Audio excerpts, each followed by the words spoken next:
Hello friends, welcome.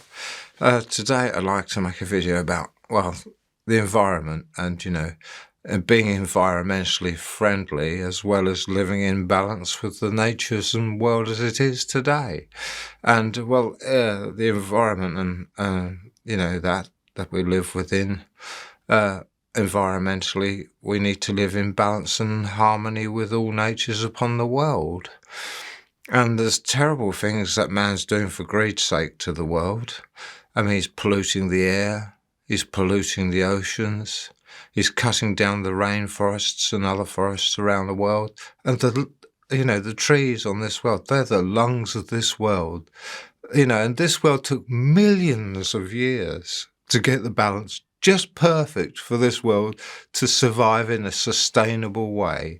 So the forests are just as they should be until we started cutting them down, because they draw in the carbon dioxide and put out air, oxygen, back into the environment. So we're going to choke ourselves to death slowly, and air pollution will continue to get worse and worse and worse, especially as we're using fossil fuels that are dirty and polluting, especially in big cities. There's so many people suffering lung conditions, asthma, and many different things of breathing in these toxic fumes every day in the big cities and towns. And we've got to start coming to our senses. It's insanity what's going on in this world, and it's all driven through greed. It really is, and not caring. And that's what we've got to learn to do. We've got to say what things are highly detrimental to this world and how can we put that to rights, because we've got to stop cutting the rainforest down and other forests around the world. We've got to plant more and more trees to offset the carbon emissions that are already out there, let alone what we're still adding to it. And, we've got to go green, haven't we? We've got to go to renewable energies that don't pollute, because it's the only sustainable way to survive, to keep the planet in order that's going to keep going and, survive. So, we've got to come to our senses, and we've got to put an end. Man's greed is insatiable, and he doesn't stop at anything to fulfill his greed in his pockets and line his pockets at the expense of all life on Earth. So we, as the superior species, the most intelligent species on this world, have the power to save it or destroy it, and we're busily destroying it at this time, which is very sad. And all these chemicals we're tipping down our baths and toilets and washing facilities when we're washing our clothes, detergents, with bleaches and all these things that are not environment, they're all going out into the oceans and they're destroying it. And overfishing, a lot of other things to do with the oceans, because that's a life-giving force, the ocean, and the air is a life-giving force. And, we've got to maintain the natural balance and equilibrium of the world to survive. And we're headed for mass extinction, and they've predicted it because it's true.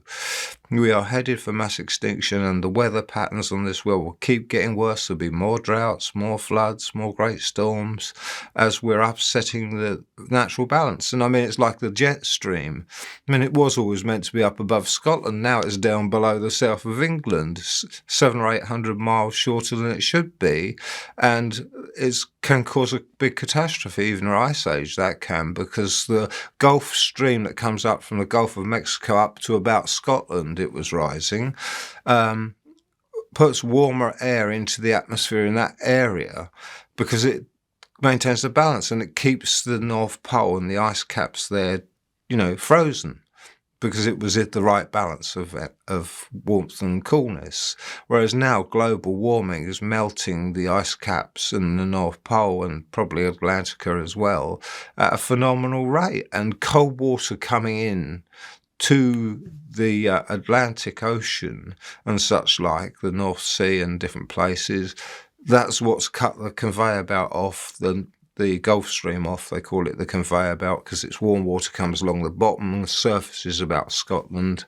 And now it's down near Spain somewhere, nowhere near the top of Scotland, several hundred miles shorter, which can potentially trigger ice age in the northern hemisphere. So man, he's insane, the things he's doing, complete insanity, because it's absolutely recklessness in the pursuit of greed, of money. And it's all these governments and private companies that are just exploiting the world like it's a piece of trash, like it's usable and throw away at the end of the day because they'd be dead and gone by the time they destroy it completely. And that's all they're doing all over greed. We've got to stop this madness, and there's only one way to do it: people power. That the people of this world have got to wake up and see the alarm bell sounding of, if we don't do something, we know damn well our governments are going to do nothing because they're greedy, grabbing and backstabbing. We know none of the private corporations that are deforesting the world and polluting it and doing all these things, they don't give a shit about this world. And that's the truth. And until we, the people, stand up and make our voice heard, that we won't put up with this no more, and that we want this world to survive, not only for us, our children, our grandchildren, and all future generations coming along the line in time, that we want to save this world. And they will never change, because this world's striven with greed, and it'll never ever change till it kills itself. And that's the way it is, unless we, the people, stand up to protest. And that's what we've got to do, because it's the only chance we've got of saving ourselves. And it's true, because they don't care. All they care about is money, and that's governments. All they care about is money.